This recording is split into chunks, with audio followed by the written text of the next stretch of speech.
நான் உங்க பெரிய ஃபேன். நான் உங்ககிட்ட இதுக்கு முன்னாடி பேசியிருக்கேன். தெரியுதா நான் யாருன்னு? யூட்டர்ன் அந்த டான்ஸ் சேலஞ்ச் எல்லாம் பார்த்தேன். அந்த சாங் எல்லாம் செம்மையா ஆடி இருந்தீங்க மேம்.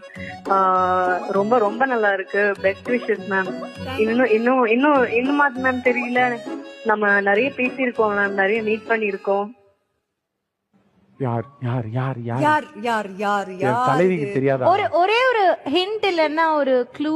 நம்ம ஒரு படம் நடிச்சிருக்கோம் மேம் சேர்ந்து. ஐயோ ரொம்ப டிஃபிகல்ட்டான ஹிண்டா கொடுத்திருக்கீங்க. One more hint. நம்ம ஒரு பிளாக் பஸ்டர் கொடுத்திருக்கோம் மேம். எப்படி மேம் எவ்வளவு சீக்கிரமா இருந்தீங்க? இதுக்கு மேல நோ ஹிண்ட்ஸ். நீங்க பேர் சொல்லலாம், பெரிய பஞ்சாயத்து ஆயிடும் மேம். பஞ்சாயத்து ஆயிடும் மேம். பிளாக் பஸ்டர். ஆமா, நல்லா யோசிங்க ma'am. Hello Sam, Keerthi here.